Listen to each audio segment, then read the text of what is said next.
Welcome to this week's IndyCar News in 5 minutes. I'm IndyCar Dad, an IndyCar superfan that focuses on having fun at the races. I read and watch everything IndyCar from the past week, and then I try to summarize it in 5 minutes. Let's go.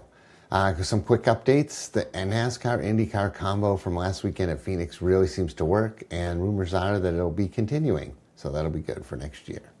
And the upcoming race in Arlington is going to feature single lap qualifying for the Fast Six. So that means the first two segments of qualifying will be knockout, to establish the Fast 12. And then there'll be a Fast 12 set up. That'll be a knockout qualifying to determine the top six. And then they will run the sixth fastest car, will get one hot lap, fifth fastest car, one hot lap, and so on to determine who's on pole. So that should be exciting to watch. Fox is going to broadcast 120 minutes of qualifying, so a little longer broadcast to cover a little more detail.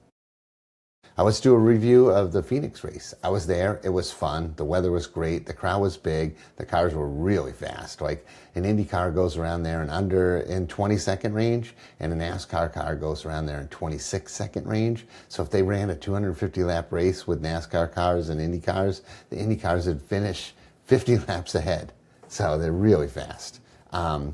There was 323 on-track passes for position. So there was a lot of passing in a 250-lap race. So more than one on-track position pass per lap. So that was really good.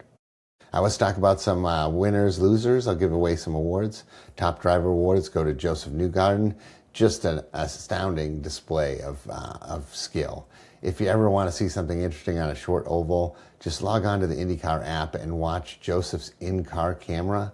Dude, the guy, he seems to know 10 seconds in advance what's going to happen and reacts to it really well. So that was great. Kyle Kirkwood, also a great weekend. I remember a long time ago, Michael Andretti talking about Kyle Kirkwood was a generational talent, and he's a once-in-a-generation type of driver to come along. And this was when Kyle was struggling in the Ford car, and now at Andretti, he is really showing his skill.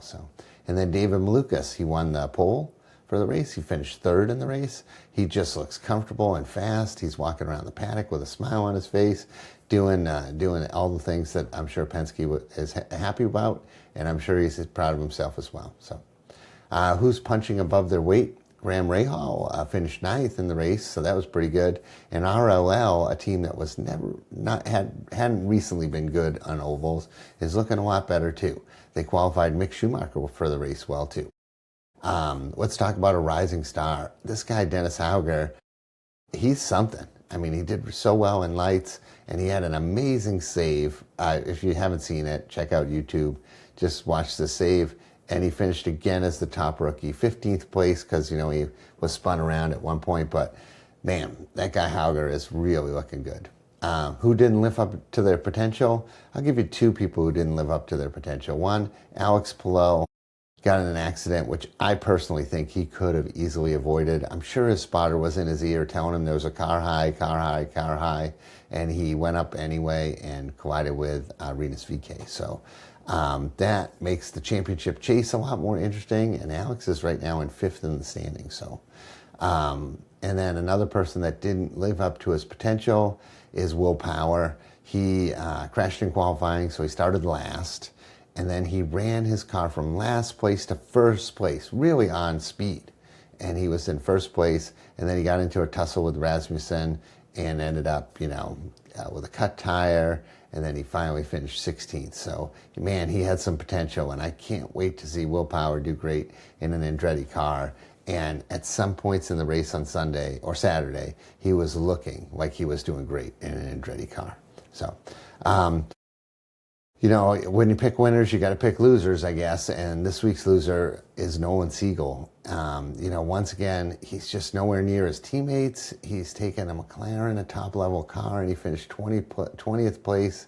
It's not really good. And I imagine he's really in the hot seat right now. And people are starting to talk about, how much grace do you get when you pay for your ride?